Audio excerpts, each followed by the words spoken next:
ದಪ್ಪನ್ನೂರು ದಲಿತ ಸಂಘರ್ಷ ಸಮಿತಿ ಸಮತಾವಾದ ತಾಲೂಕು ಅಧ್ಯಕ್ಷರು.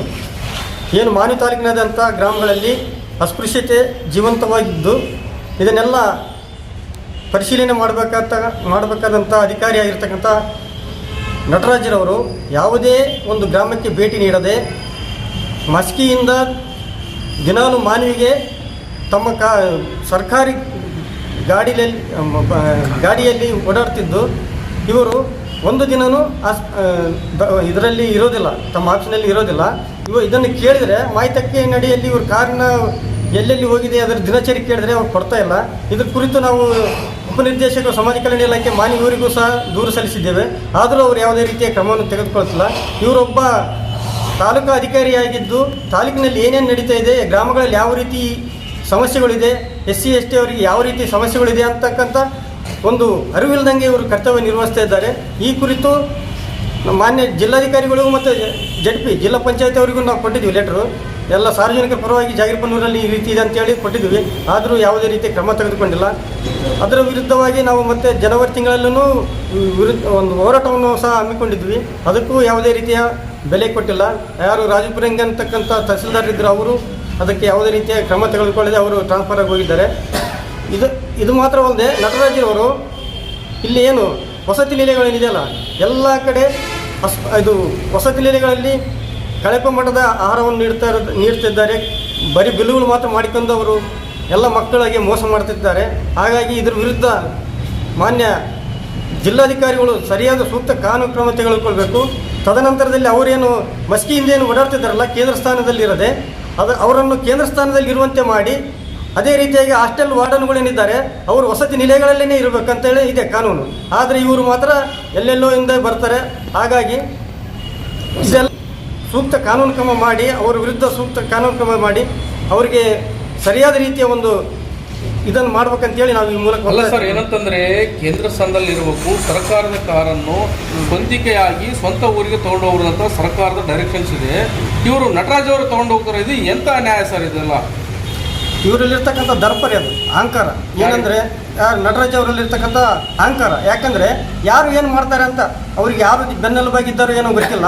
ಆದರೆ ಇವರಲ್ಲಿ ತಮ್ಮ ಜವಾಬ್ದಾರಿ ಏನಿದೆ, ಕರ್ತವ್ಯ, ತಮ್ಮ ಜಾಬ್ ಚಾಟ್ ಏನಿದೆ ಅದ್ರ ಬಗ್ಗೆ ಅರಿವೇ ಇಲ್ಲ ಅಂತ ಅನಿಸ್ತದೆ. ಯಾಕಂದರೆ ಈ ಕೇಂದ್ರ ಸ್ಥಾನದಲ್ಲಿ ಇರಬೇಕು, ಆಮೇಲೆ ಎಲ್ಲ ವಸತಿ ನಿಲಯಗಳಿಗೆ ಮತ್ತು ಎಲ್ಲ ಹಳ್ಳಿಗಳಲ್ಲಿ ಯಾವ ರೀತಿಯ ಸಮಸ್ಯೆ ಇದೆ ಅಂತೇಳಿ ಇವ್ರು ನೋಡಬೇಕು.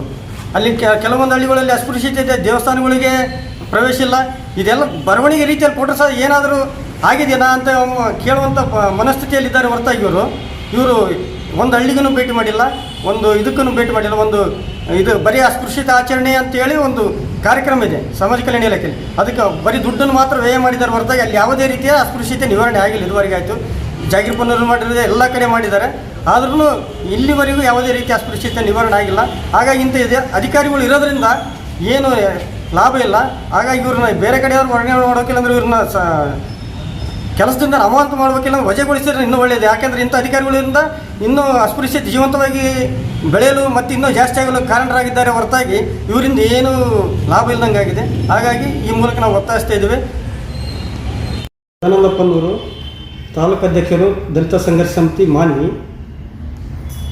ಈ ಪತ್ರಿಕಾಗೋಷ್ಠಿ ಮೂಲಕ ನಾವೇನು ಮಾನ್ಯ ಜಿಲ್ಲಾಧಿಕಾರಿ ರಾಯಚೂರಲ್ಲಿ ಒತ್ತಾಯಿಸುವುದೇನೆಂದರೆ, ಮಾನ್ವಿ ತಾಲೂಕಿನ ಸಮಾಜ ಕಲ್ಯಾಣ ಇಲಾಖೆ ಅಧಿಕಾರಿಯಾಗಿರ್ತಕ್ಕಂಥ ನಟರಾಜ್ ಎನ್ನುವರು ತಮ್ಮ ಕೇಂದ್ರ ಸ್ಥಾನವಾಗಿರ್ತಕ್ಕಂಥ ಮಾನ್ವಿಯಲ್ಲಿ ಇರದೆ ಸರ್ಕಾರಿ ಕಾರನ್ನು ದಿನಾಲು ಮಸ್ಕಿಯಿಂದ ಮಾನ್ವಿಯಿಂದ ಮಸ್ಕಿಗೆ ತೆಗೆದುಕೊಂಡು ಹೋಗ್ತಾ ಇದ್ದು, ಏನು ಅದು ಅನುದಾನ ಏನಿದೆಯಲ್ಲ ಬಾಡಿಗೆ ಕಾರಿಂದ ಅದನ್ನೆಲ್ಲ ದುರ್ಬಳಕೆ ಮಾಡ್ತಾ ಇದ್ದಾರೆ.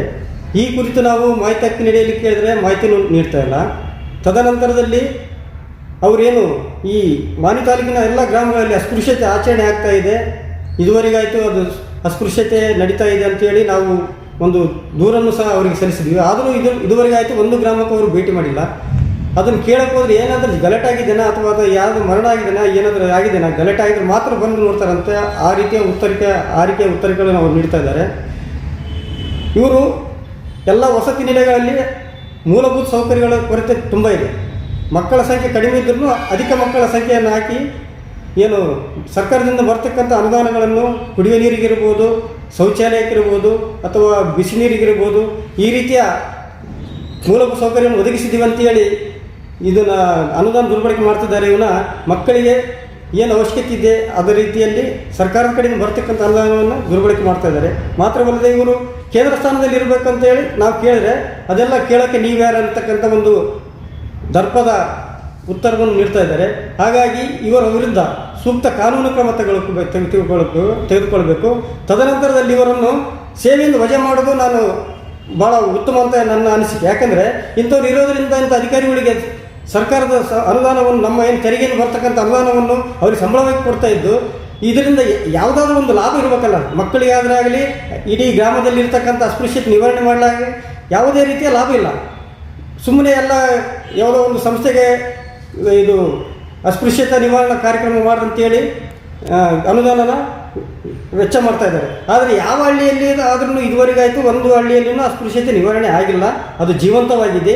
ಹಾಗಾಗಿ ಇಂಥ ಅಧಿಕಾರಿಯ ವಿರುದ್ಧ ಮಾನ್ಯ ಜಿಲ್ಲಾಧಿಕಾರಿಗಳು ಆಮೇಲೆ ಮಾನ್ಯ ಸನ್ಮಾನ್ಯ ಮುಖ್ಯಮಂತ್ರಿಗಳು ಇವರ ವಿರುದ್ಧ ಸರಿಯಾದ ಕ್ರಮವನ್ನು ತೆಗೆದುಕೊಳ್ಬೇಕಂತೇಳಿ ನಾವು ಈ ಮೂಲಕ ಒತ್ತಾಯಿಸ್ತೀವಿ.